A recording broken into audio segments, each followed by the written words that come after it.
Hello and welcome back to the channel.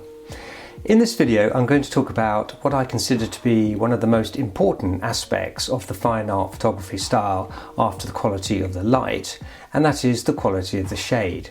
How good are the shadows? Light and shade are the building blocks of dramatic street pictures with the high contrast look.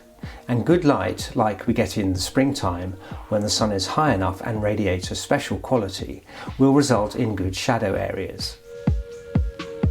In the urban environment, the shadows created are big and bold, just right for the kind of geometric shapes and forms we are looking for. And working in black and white with the monochrome palette allows us some striking graphic possibilities, which can help to establish that particular artistic look and style. In my book, Fine Art Street Photography, I talk about painting with light, by which I mean not only using the many forms of illumination to be found in our urban spaces, but just as importantly, using the amazing shadow areas found there too.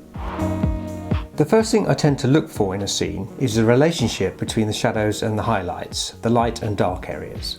Of course, the light should be strong without being overwhelming, but the shadows can be as dark as they like. And unless I'm going for a stark, fully high contrast look, the grey areas in between will often provide enough detail to add interest on top. As when shooting for silhouettes, expose for the highlights in a scene when working with shadows as a point of interest. Avoid having your camera set to auto mode, as this will likely expose for the whole scene and you're going to get too much detail overall, especially in the shadows. I shoot with aperture priority, stopping down by a third and using as small an aperture as I can get away with. I don't want to blur any movement, but I usually want good depth of field to help add clarity to the image. Remember to expose for the highlights, but try to keep a little detail in the shadows initially, as you may want to adjust the image later when editing.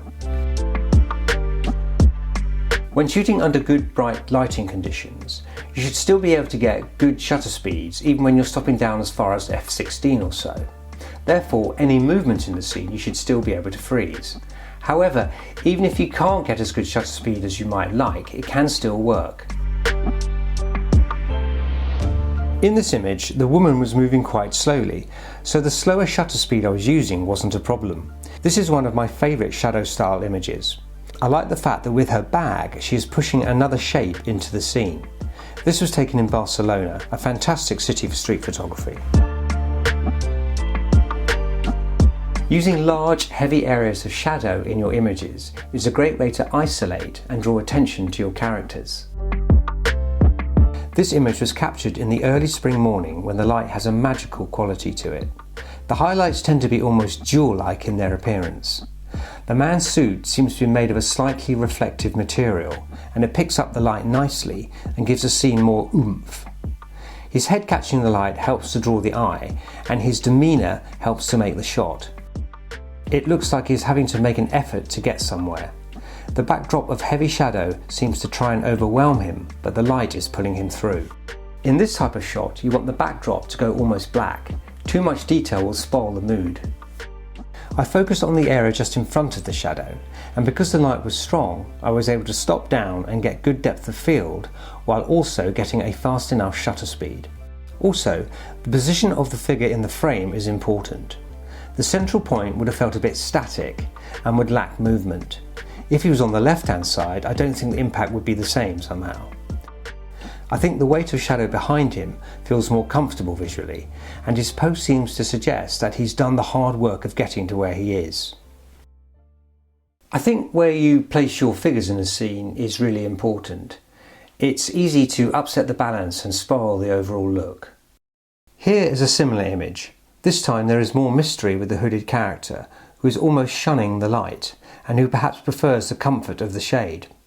Similar to the previous image in that the large area of shadow dominates the scene, but again the quality of the light radiates and lifts the image. Sorry to bang on about the quality of the light all the time, but I won't even go out to shoot if it's not right. For trying to do this type of photography, I'll be wasting my time. In this image, taken at the Barbican Centre in London, I was attracted to the shapes of light and shade in the frame generally. I felt it needed some human interest in the space to add a sense of scale. Although the figure is at the top of the scene, it fills in a space that felt a little empty otherwise, and adds a contrasting shape to all the geometry.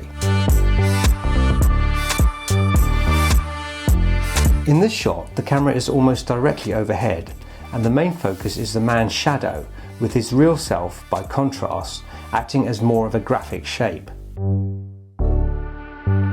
Shots like this, for me, are influenced by abstract expressionist painters like Franz Kline or Robert Motherwell. Mid-century art can provide much inspiration for this kind of photography, and I recommend for those not familiar with the genre to check it out. The sheer weight of shadowed area in this image is almost overwhelming, but the lighter areas help balance everything out. The silhouetted statues on top connect with the seated figure, and the geometry in the stonework adds interest. Another idea is to keep the shadow area confined to the figure alone. Here, omitting the real person has allowed the shadow to be more abstract and expressive. Searching for shadows when you're out on your photo walks might seem like an odd roundabout way of looking for good street pictures, but by using their bold shapes and patterns, you may find that they are the perfect starting point for producing what I like to refer as emotional urban landscapes. Thanks very much for watching, and I'll see you next time. To see more of my work, visit my website at www.rupertvandervelde.co.uk and check out my book, Fine Art Street Photography, available at Amazon.